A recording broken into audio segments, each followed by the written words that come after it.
Hi friends, ಎಲ್ರಿಗೂ Akshay Abhay Kannada cartoon ಚಾನಲ್ಗೆ ಸ್ವಾಗತ. ಎಲ್ಲರೂ ಧಾರಾವಾಹಿನೇ ಮಾಡಿ ಅಂತ ಹೇಳಿರೋದ್ರಿಂದ ಇಂದಿನಿಂದ ಒಂದು ಹೊಸ ಧಾರಾವಾಹಿಯನ್ನ ಪ್ರಾರಂಭ ಮಾಡ್ತಾ ಇದ್ದೀನಿ. ಧಾರಾವಾಹಿಯ ಹೆಸರು ಪಂಜರದ ಹಕ್ಕಿ. ಇಷ್ಟು ದಿನಗಳ ಕಾಲ ನಿಮ್ಮೆಲ್ಲರ ಪ್ರೀತಿ, ಸಹಕಾರ, ಬೆಂಬಲ ಹೇಗಿತ್ತೋ ಇನ್ಮುಂದೆನೂ ಕೂಡ ಅದೇ ತರ ಇರ್ಲಿ ಅಂತ ಹೇಳ್ತಾ ಇಂದಿನ ಸಂಚಿಕೆಯನ್ನ ಪ್ರಾರಂಭ ಮಾಡ್ತಾ ಇದ್ದೀನಿ. ಬನ್ನಿ ನೋಡ್ತಾ ಹೋಗೋಣ. ಅದಕ್ಕೂ ಮುಂಚೆ ಫಸ್ಟ್ ಟೈಮ್ ಯಾರು ನಮ್ಮ ಚಾನಲ್ನ ನೋಡ್ತಾ ಇದ್ದೀರಾ ಅವರೆಲ್ಲರೂ ಪ್ಲೀಸ್ ಸಬ್ಸ್ಕ್ರೈಬ್ ಮಾಡ್ಕೊಳ್ಳಿ. ಹಾಗೆ ನಿಮ್ಮ ಫ್ರೆಂಡ್ಸ್ ಆ್ಯಂಡ್ ಫ್ಯಾಮಿಲಿ ಎಲ್ರಿಗೂ ಶೇರ್ ಮಾಡಿ. ಹಾಗೆ ಈ ವಿಡಿಯೋಗೊಂದು ಲೈಕ್ ಮಾಡಿ. ನಿಮ್ಮ ಅನಿಸಿಕೆ ಅಭಿಪ್ರಾಯಗಳನ್ನು ಕಮೆಂಟ್ ಬಾಕ್ಸ್ನಲ್ಲಿ ತಿಳಿಸಿ ಅಂತ ಹೇಳ್ತಾ ಇಂದಿನ ಧಾರಾವಾಹಿಯನ್ನ ಪ್ರಾರಂಭ ಮಾಡ್ತಾ ಇದ್ದೀನಿ. ಬನ್ನಿ ನೋಡ್ತಾ ಹೋಗೋಣ. ಬರೀ PUC ವರ್ಗೂ ಓದಿಸ್ಬಿಟ್ರೆ ಸಾಕ? ನನಗೆ ಇನ್ನೂ ಮುಂದಕ್ಕೆ ಓದ್ಬೇಕು ಅಂತ ಆಸೆ ಇದೆ. ಆದ್ರೆ ಈ ಅಪ್ಪ ಅಮ್ಮ ಎಷ್ಟು ಹೇಳಿದ್ರು ಕೇಳ್ತಾನೆ ಇಲ್ಲ. ಹಲೋ, ಹಾಯ್ ಸ್ಫೂರ್ತಿ. ಹಾಯ್ ನವ್ಯ. ಏನೇ ನೀನು ಬೇಗ ಕಾಲೇಜ್ಗೆ ಅಡ್ಮಿಷನ್ ಆಗು, ನಾನು ಆಗ್ತೀನಿ ಅಂತ ಹೇಳಿದ್ದೆ. ನಾನು ಇವತ್ತು ಹೋಗಿ ಅಡ್ಮಿಷನ್ ಆದೆ. ನೀನ್ ನೋಡಿದ್ರೆ ಇನ್ನೂ ಅಡ್ಮಿಷನ್ ಆಗಿಲ್ಲ. ನಮ್ಮ ಅಪ್ಪ ಅಮ್ಮ ಇನ್ ಮುಂದೆ ಕಾಲೇಜಿಗೆ ಹೋಗೋದ್ ಬೇಡ, PU ವರ್ಗೂ ಸಾಕು ಓದಿರೋದು ಅಂತ ಹೇಳ್ತಾ ಇದ್ದಾರೆ. ಏನ್ ಹೇಳ್ತಿದ್ಯಾ ನೀನು? ಹೌದು ನವ್ಯ, ನನಗೂ ಹೇಳಿ ಹೇಳಿ ಸಾಕಾಗೋಯ್ತು. ಬೇಕಿದ್ರೆ ಕರೆಸ್ಪಾಂಡೆನ್ಸ್ ಅಲ್ಲಿ ಓದು, ಕಾಲೇಜ್ ಎಲ್ಲ ಬೇಡ ಅಂತ ಹೇಳ್ತಿದ್ದಾರೆ. ಇನ್ನೇನ್ ಮಾಡಕ್ಕಾಗತ್ತೆ ಬಿಡು. ಸರಿ ಕಣೆ, ನಾನು ಹೊಸ ಹೊಸ ಡ್ರೆಸ್ ಎಲ್ಲ ಪರ್ಚೇಸ್ ಮಾಡಕ್ ಹೋಗ್ಬೇಕು. Okay bye. ನನ್ನ ಫ್ರೆಂಡ್ಸ್ ಎಲ್ಲ ಹಾಡ್ಕೊಂಡು ನಗ್ತಾರಷ್ಟೆ. ಸೆಕೆಂಡ್ PUCಲಿ ಡಿಸ್ಟಿಂಕ್ಷನ್ ಬಂದಿದ್ದೀನಿ, ಆದ್ರೂ ನಾನು ಹೇಳಿದ್ ಕೇಳೋದೇ ಇಲ್ಲ ಅಂತಾರಲ್ಲ. ಸ್ಫೂರ್ತಿ, ಸ್ಫೂರ್ತಿ. ಏನಮ್ಮ, ಇನ್ನು ಮುಂದಕ್ಕೆ ಓದ್ಬೇಕು ಅನ್ನೋ ಹುಚ್ಚು ಬಿಟ್ಟಿಲ್ವಾ ನೀನು? ಅಮ್ಮ, ಎಲ್ಲಿವರೆಗೂ ಓದ್ತೀಯೋ ಅಲ್ಲಿವರೆಗೂ ಓದಿಸ್ತೀವಿ ಅಂತ ನೀವು ಹೇಳಿದ್ರಿ ತಾನೆ. ಈಗ ಯಾಕಮ್ಮ PU ವರ್ಗೆ ಸಾಕು ಅಂತ ಹೇಳ್ತಾ ಇದ್ದೀರಾ? ನೋಡು, ನಿಮ್ಮ ಅಪ್ಪಂಗೆ ಕೋಯೆಡ್ ಕಾಲೇಜಸ್ಗೆಲ್ಲ ಸೇರ್ಸಕ್ ಇಷ್ಟ ಇಲ್ಲ. PU ಏನೋ ಬರೀ ಗರ್ಲ್ಸ್ ಕಾಲೇಜು, ಹಾಗಾಗಿ ಓದ್ಸಿದ್ರು. ಡಿಗ್ರಿಲಿ ಹುಡುಗರು ಇರ್ತಾರೆ ಕಣೆ, ಅಂತ ಕಾಲೇಜ್ಗೆಲ್ಲ ಸೇರಿಸ್ಲೇಬಾರ್ದು ಅಂತ ನಾನು ನಿಮ್ಮಪ್ಪ ತೀರ್ಮಾನ ಮಾಡಿದೀವಿ. ಅದಕ್ಕೆ ಬೇಕಿದ್ರೆ ಕರೆಸ್ಪಾಂಡೆನ್ಸ್ ಓದು ಅಂತ ಹೇಳ್ತಿರೋದು. ಏನಾಗ್ಬಿಡುತ್ತಮ್ಮ ಹುಡುಗರಿರೋ ಕಾಲೇಜಿಗೆ ಸೇರ್ಕೊಂಡ್ಬಿಟ್ರೆ? ನೋಡು, ಬಾಕಿ ಮಾತೆಲ್ಲ ಬೇಡ, ಹೇಳ್ದಷ್ಟು ಕೇಳು. ನಿನಗೆ ಹಾಗೂ ಓದ್ಲೇಬೇಕು ಅನ್ಸಿದ್ರೆ ಕರೆಸ್ಪಾಂಡೆನ್ಸ್ ಅಲ್ಲಿ ಓದು, ತೊಂದ್ರೆ ಏನು? ಸರಿ ಬಿಡಿ, ಆಯ್ತು. ಒಟ್ನಲ್ಲಿ ನಾನು ಓದ್ ಮುಂದುವರಿಸ್ಬೇಕು ಅಷ್ಟೇ. ಅನಂತರಾಮ ಶಾಂತಮ್ಮ ದಂಪತಿಗಳಿಗೆ ಒಬ್ಳೆ ಮಗಳು, ಇವಳೆ ಸ್ಫೂರ್ತಿ. ಒಬ್ಳೆ ಮಗಳು ಅಂತ ತುಂಬಾ ಮುದ್ದಿನಿಂದ ಬೆಳೆಸಿರ್ತಾರೆ. ಅವಳನ್ನ ಎಲ್ಲೂ ಕೂಡ ಆಚೆ ಕಡೆ ಹೋಗಕ್ ಬಿಡ್ತಾನೆ ಇರಲ್ಲ. ಎಲ್ ಹೋದ್ರು ತಾವ್ ಜೊತೆಲೇ ಕರ್ಕೊಂಡು ಹೋಗಿ ಜೊತೆಲೇ ಕರ್ಕೊಂಡ್ ಬರ್ತಿರ್ತಾರೆ. ಶಾಂತ, ಇನ್ನು ಮೇಲ್ಗಡೆ ಮನೆಗೆ ಯಾರು ಬಾಡ್ಗೆಗೆ ಬಂದಿಲ್ಲ ಅಲ್ವಾ?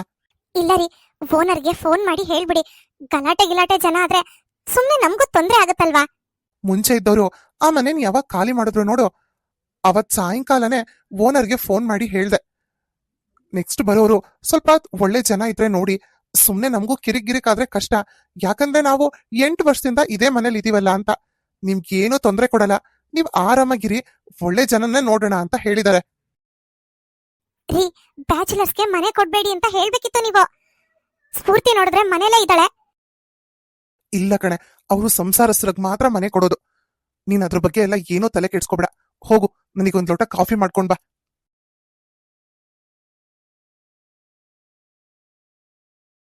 ಅನುಷಾ, ಫೋನ್ ಮಾಡಿ ಅರ್ಜೆಂಟಾಗಿ ಬೇಗ ಬನ್ನಿ ಅಂತ ಹೇಳುದಿಲ್ಲ, ಯಾಕೆ?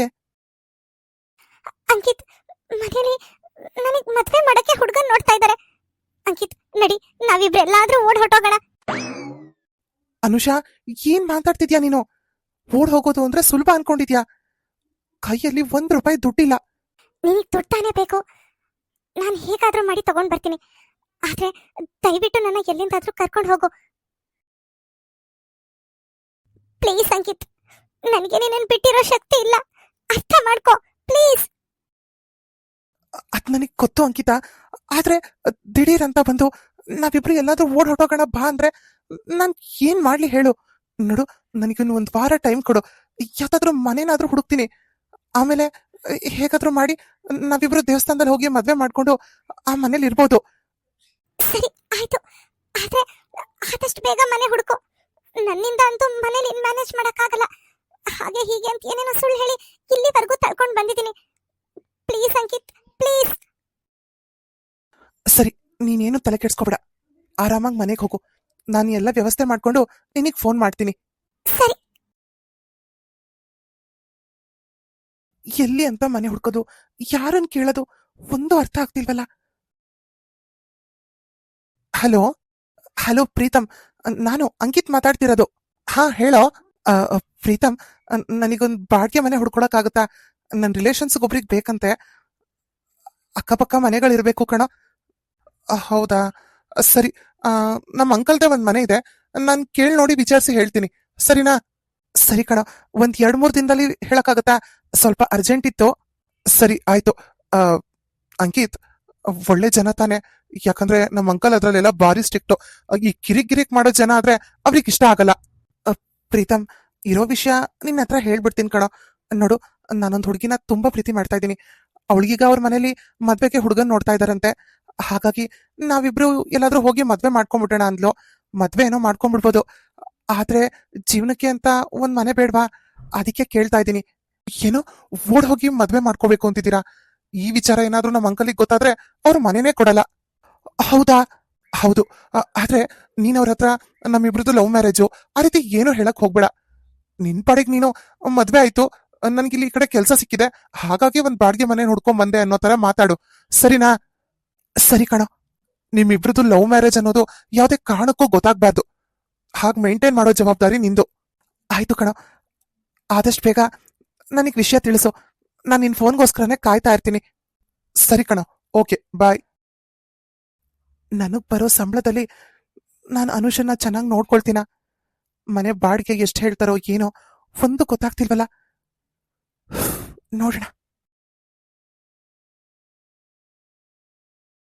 ನನ್ನ ಫ್ರೆಂಡ್ಸ್ ಎಲ್ಲರೂ ಕಾಲೇಜ್ ಲೈಫ್ನ ಎಷ್ಟು ಚೆನ್ನಾಗಿ ಎಂಜಾಯ್ ಮಾಡ್ತಿದ್ದಾರೆ. ನಾನ್ ನೋಡಿದ್ರೆ ಈ ರೂಮಲ್ಲಿ 4 ಗೋಡೆಗಳ ಮಧ್ಯೆನೇ ಕೂತಿರ್ಬೇಕು. ಛೇ! ಸ್ಫೂರ್ತಿ ತನ್ನ ತಂದೆ ತಾಯಿಗೆ ಒಬ್ಳೇ ಮಗಳಾಗಿರೋದ್ರಿಂದ ಅವ್ರ ಅಪ್ಪ ಅಮ್ಮಂಗೆ ಮಗಳನ್ನ ಹೊರಗಡೆ ಕಳಿಸಿ ಓದ್ಸೋಕೆ ಇಷ್ಟ ಇರಲ್ಲ. ಆ ಊರಲ್ಲಿರೋ ಕಾಲೇಜಿಗೆ ಸೇರ್ಸೋಣ ಅಂದ್ರೆ ಅದು ಕೋಯೆಡ್ ಕಾಲೇಜ್ ಆಗಿರೋದ್ರಿಂದ ಅವ್ರಿಗೆ ಸೇರ್ಸಕ್ ಇಷ್ಟ ಇರಲ್ಲ. ಬೇಕಿದ್ರೆ ಕರೆಸ್ಪಾಂಡೆನ್ಸ್ ಅಲ್ಲಿ ಓದು, ಇಲ್ಲ ಅಂದ್ರೆ ಓದ್ ಬಿಟ್ಬಿಡು ಅಂತ ಹೇಳ್ತಿರ್ತಾರೆ. ಹೋಗ್ಲಿ, ಕಂಪ್ಯೂಟರ್ ಕ್ಲಾಸಸ್ ಹೋಗ್ತೀನಿ ಅಂದ್ರೆ ಅದಕ್ಕೂ ಬೇಡ ಅಂತಾರೆ. ಮನೆಯಿಂದ ಆಚೆನೆ ಹೋಗೋ ಹಾಗಿಲ್ಲ, ಎಲ್ಲದಕ್ಕೂ ರಿಸ್ಟ್ರಿಕ್ಷನ್ಸ್. ನಾನ್ ಏನ್ ಕೇಳಿದ್ರು ಇಲ್ಲ ಅನ್ನಲ್ಲ. ಆದ್ರೆ ಇವ್ರ ಜೊತೆನೆ ಹೋಗ್ಬೇಕು, ಇವ್ರ ಜೊತೆನೆ ವಾಪಸ್ ಮನೆಗ್ ಬರ್ಬೇಕು ಅಂದ್ರೆ ನನಗೂ ನನ್ನ ಫ್ರೆಂಡ್ಸ್ ಜೊತೆ ಎಲ್ಲ ಸುತ್ತಾಡ್ಬೇಕು ಅನ್ನೋ ಆಸೆ ಇರಲ್ವಾ? ಸ್ಫೂರ್ತಿ, ಊಟಕ್ ಬಾರೆ. ನನಗೇನು ಬೇಡ ಅಮ್ಮ, ನಾನು ಊಟನೂ ಮಾಡಲ್ಲ, ಏನು ಮಾಡಲ್ಲ. ಯಾಕೆ, ಏನಾಯ್ತು?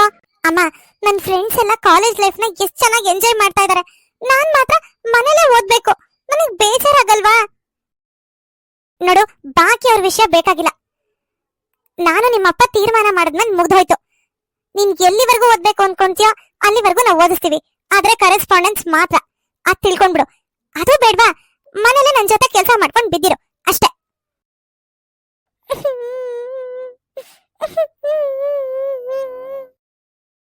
ನೋಡು ಮಗಳೇ, ನಿಮ್ಮ ಅಪ್ಪನ ಕೋಪ ಎಂತದ್ದು ಅಂತ ನಿನಗೆ ಗೊತ್ತು ತಾನೆ. ನಾಳೆ ಏನಾದ್ರೂ ಕಾಲೇಜ್ಗೆ ಹೋಗಿ ಹೆಚ್ಚು ಕಮ್ಮಿ ಆದ್ರೆ ನಿನ್ನ ಜೀವ ಸಮೇತ ಉಳಿಸಲ್ಲ ನಿಮ್ಮಪ್ಪ. ಅದಕ್ಕೆ ಇದ್ಯಾವುದು ಬೇಡ, ನೀನ್ ಮನೇಲೆ ಕುತ್ಕೊಂಡು ಆರಾಮಾಗಿ ಓದು. ಆ ತರ ಏನು ಆಗಲ್ಲ ಅಮ್ಮ, ಪ್ಲೀಸ್ ಅಮ್ಮ, ನನ್ನ ಕಾಲೇಜಿಗೆ ಸೇರ್ಸಕ್ ಹೇಳಮ್ಮ. ನೀನ್ ಏನೇ ಹೇಳಿದ್ರು ನಿಮ್ಮಪ್ಪ ಮಾತ್ರ ಇದಕ್ಕೆ ಒಪ್ಪಲ್ಲ. ಕರೆಸ್ಪಾಂಡೆನ್ಸ್ ಅಲ್ಲಿ ಡಿಗ್ರಿ ಮುಗಿಸು, ಆಮೇಲೆ ಬೇಕಿದ್ರೆ ನಾನ್ ಹೇಗಾದ್ರೂ ಮಾಡಿ ಅವರನ್ನ ಒಪ್ಪಿಸ್ತೀನಿ, ಸರಿನಾ? ಸರಿ ಆಯ್ತು, ಮಾಸ್ಟರ್ ಡಿಗ್ರಿಗಾದ್ರೂ ನನ್ನ ಕಾಲೇಜಿಗೆ ಕಳ್ಸಿ, ಅಥವಾ ಕೆಲ್ಸಕ್ಕಾದ್ರೂ ಕಳ್ಸಿ. ಆಯ್ತು, ಇನ್ನು ಅದಕ್ಕೆಲ್ಲ ಟೈಮ್ ಇದೆ. ಈಗ ಊಟಕ್ ಬಾ. ಡಿಗ್ರಿ ಮುಗಿಯೋವರೆಗೂ ಅಪ್ಪ ಹೇಳ್ದಂಗ್ ನಾನು ಕೇಳ್ಬಿಟ್ರೆ ಆಮೇಲೆ ಕೆಲ್ಸ ಅದು ಇದು ಅಂತ ನಾದ್ರೂ ಹೊರಗಡೆ ಹೋಗ್ಬೋದು. ಆಗ ನಾನ್ ಹೇಳ್ದಂಗ್ ಅವ್ರು ಕೇಳ್ತಾರೆ. ಇದೇ ಸರಿ. ಓ ಪ್ರೀತಮ್, ಬಾಪ್ಪ, ಚೆನ್ನಾಗಿದ್ಯಾ? ಹಾ ಅಂಕಲ್, ನಾನ್ ಚೆನ್ನಾಗಿದ್ದೀನಿ. ನೀವ್ ಹೇಗಿದ್ದೀರಾ? ಚೆನ್ನಾಗಿದ್ದೀನಿ ಕಣಪ್ಪ. ಏನು, ನನ್ನನ್ನು ಹುಡ್ಕೊಂಡ್ ಬಂದ್ಬಿಟ್ಟಿದ್ಯಾ?